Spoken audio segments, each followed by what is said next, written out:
السلام علیکم ورحمۃ اللہ وبرکاتہ۔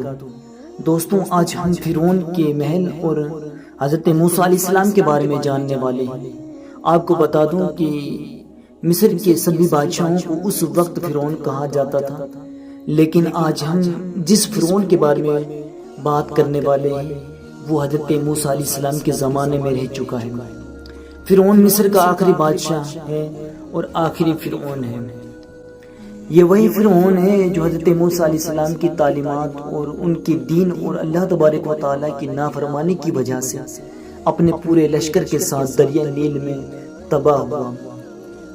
اس کے بارے میں بتانے سے پہلے آپ کو یہ بھی بتا دوں، آج میں آپ کو فرعون کے محل کی کچھ عجیب و غریب قاعدے کے بارے میں بھی بات کرنے والے ہیں۔ آپ کو بتا دوں کہ ہر بادشاہ کی طرح فرعون نے بھی اپنی حکومت میں ایک ایسا محل بنوایا جو بہت ہی عالی شان تھا، لیکن اس کے غرور و تکبر کی وجہ سے اس کا محل تباہ ہو گیا۔ یہ سب کیوں ہوا اور کیسے ہوا، آئیے اس کے بارے میں جانتے ہیں۔ فرعون کا ذکر قرآن شریف میں بنی اسرائیل کے زمانے میں آتا ہے۔ فرعون نے غرور و تکبر کی ساری حدیں پار کر دی۔ حضرت موسیٰ علیہ السلام نے فرعون کو اللہ تبارک و تعالی کی طرف بلایا، لیکن وہ اپنی تکبر کی وجہ سے اپنے آپ کو خدا کہلوانا شروع کر دیا۔ یہی وجہ تھی کہ اللہ تبارک و تعالیٰ نے فرعون کو پوری دنیا کے لیے عبرت کا نشان بنا دیا اور وہ اپنے پورے لشکر کے ساتھ دریا نیل کے اندر تباہ ہو گیا۔ فرعون کی لاش آج بھی پوری دنیا کے لیے سبق ہے۔ آج ہم تاریخ کی روشنی میں فرعون کی حقیقت جانیں گے۔ قرآن شریف میں اللہ تبارک و تعالیٰ نے ارشاد فرمایا ہے، اور ہم فرعون کی لاش کو محفوظ رکھیں گے تاکہ وہ آنے والے لوگوں کے لیے ایک سبق ہو۔ فرعون کی لاش 1898 میں دریائے نیل میں تباسیہ کے قریب بادشاہوں کی آبادی کے پاس سے ملا۔ بادشاہوں کی آبادی اس جگہ کو کہا جاتا ہے جہاں مصر کے لوگ اپنے فرعون کو دفناتے تھے۔ فرعون کی لاش کو بادشاہوں کی آبادی سے نکالا گیا 1907 میں۔ اب تھوڑا اس بارے میں جانتے ہیں کہ کیا وجہ تھی کہ فرعون آج بھی عبرت کا نشان بنا ہوا ہے اور ساتھ ہی اس کا محل بھی عبرت کا نشان بنا ہوا ہے۔ فرعون نے مصر میں 3000 سال تک حکومت کی اور مصر پر کل 33 فرعون گزرے ہیں۔ ہر فرعون کی حکومت 1 صدی تک رہی ہے، جس میں سے ہمارا آج کا بیان آخری فرعون کے بارے میں ہے۔ یہ وہی فرعون تھا جس کا مقابلہ حضرت موسیٰ علیہ السلام سے ہوا، جو پانی میں تباہ ہوا، اور اس کے ڈوبنے کے بعد سے ہی فرعون کی حکومت ہمیشہ کے لیے ڈوب گیا۔ فرعون کی حکومت بہت لمبے عرصے تک تھی۔ یہ بادشاہ سونے چاندی ہیرے جواہرات اور خزانوں کے بہت شوقین تھے اور خدمت کے لیے لوگ بھی بہت ہوا کرتے تھے۔ یہی وجہ تھی کہ ان فرعونوں میں اپنی دولت کا ایسا غرور اور تکبر تھا کہ یہ اپنے آپ کو خدا بتاتے تھے، اور آخری فرعون کی اسی وجہ سے ذلیل ہو کر مرا، جو آج تک دولت کے نشے میں چور لوگوں کے لیے ایک سبق بن گیا۔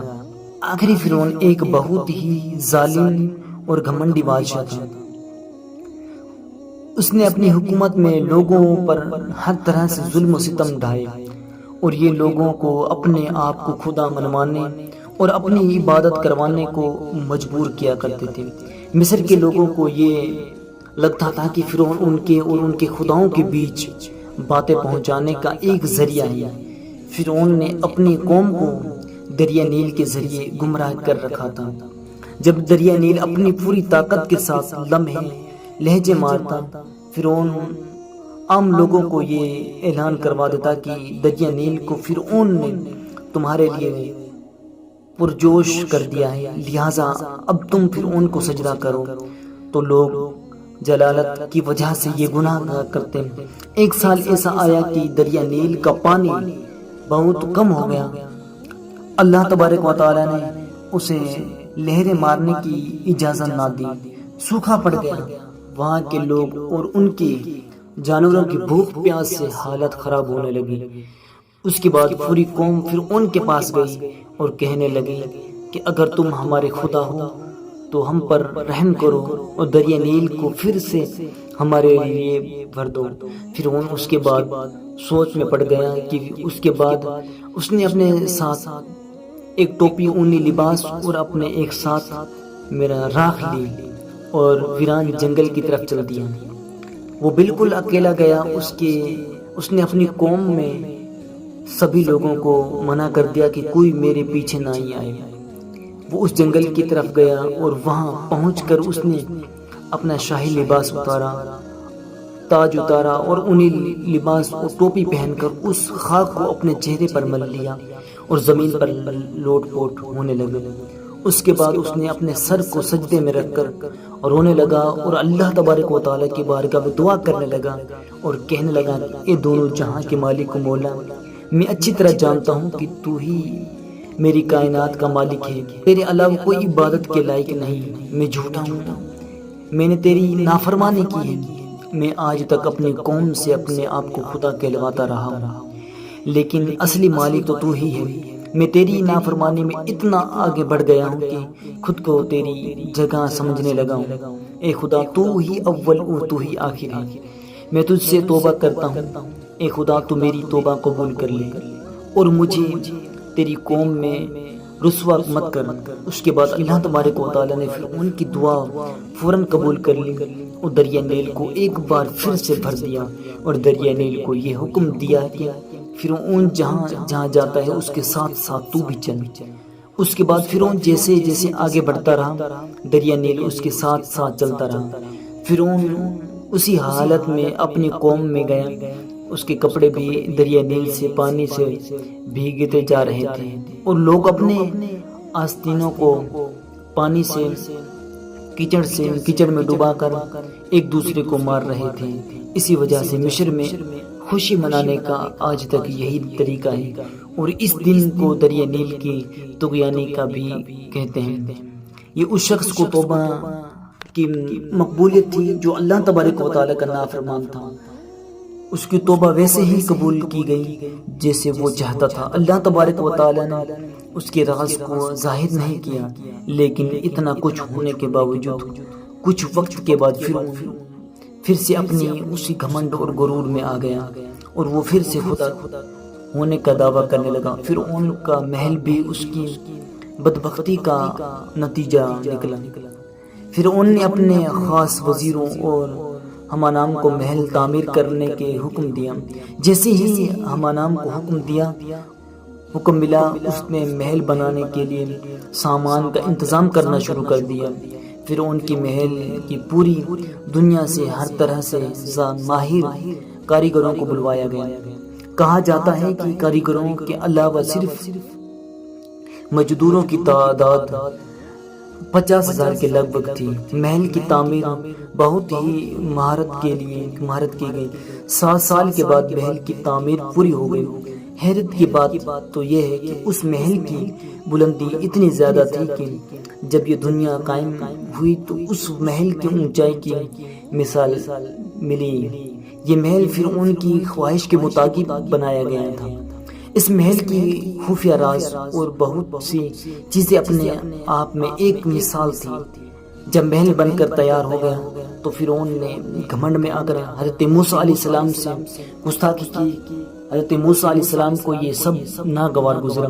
اللہ تبارک و تعالیٰ نے حضرت موسیٰ علیہ السلام پر وحی نازل کی اور فرمایا کہ اے موسیٰ، آپ اس بدبخت کو اپنی ذہن سے نکال دیں اور اس کے بارے میں نہ سوچیں، اس کے محل کو ایک لمحے میں برباد کر دوں گا۔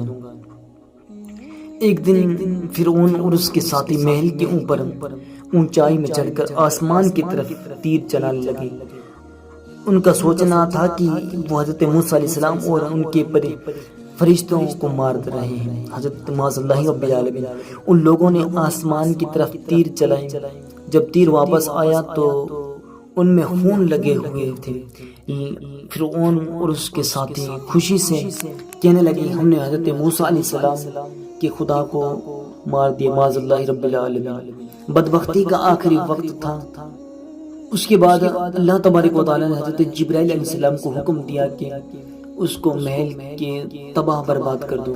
حضرت جبرائیل علیہ السلام نے اس محل کے 3 ٹکڑے کر دیے، جس میں ایک ٹکڑا سمندر میں جا کر گرا، دوسرا ٹکڑا شمال اور تیسرا ٹکڑا مغرب میں جا گرا۔ ایک روایت میں یہ بھی آیا ہے کہ ایک ٹکڑا فرعون کی لشکر کے اوپر جا گرا، جس کے نیچے دب کر لاکھوں فرعونی مر گئے تھے۔ اس طرح سے اللہ تبارک و تعالیٰ نے ان کو تباہ کر دیا۔ جب فرعون نے سب کچھ دیکھا تو اس کے بعد کچھ سمجھ میں نہیں آیا کہ سب کچھ یہ بدبختی کا ہی نتیجہ ہے، جو حضرت موسیٰ علیہ السلام سے جنگ شروع کر دی۔ اللہ تبارک و تعالیٰ نے معجزہ کے ذریعے اسے سمجھانے کی کوشش کی، لیکن فرعون باز نہیں آ رہا۔ آخر کار حضرت موسیٰ علیہ السلام کا پیچھا کرتے کرتے دریائے نیل میں تباہ ہو گیا۔ یہ واقعہ سبق حاصل ہوتا ہے کہ کبھی بھی دولت اور طاقت کا گھمنڈ نہ کرو۔ سب کا مالک اللہ تبارک و تعالیٰ ہے، جسے چاہے دولت دے، جسے چاہے عزت دے اور جسے چاہے ذلت دے۔ اللہ تبارک و تعالیٰ نے فرعون کی لاش کو دریا نیل میں اندر محفوظ رکھا، اور آخر کا لاسٹ میں اللہ تبارک و تعالیٰ نے حضرت دریا نیل کو حکم دیا، اور دریا نیل فرعون کی لاش کو سمندر کے کنارے آ رکھا۔ اللہ تبارک و تعالیٰ کی بارگاہ میں دعا ہے کہ اللہ رب العزت ہم سب کو علم کی دولت سے مالا مال فرمائے اور دین مصطفیٰ پر چلتے ہوئے زندگی گزارنے کی توفیق عطا فرمائے۔ السلام علیکم۔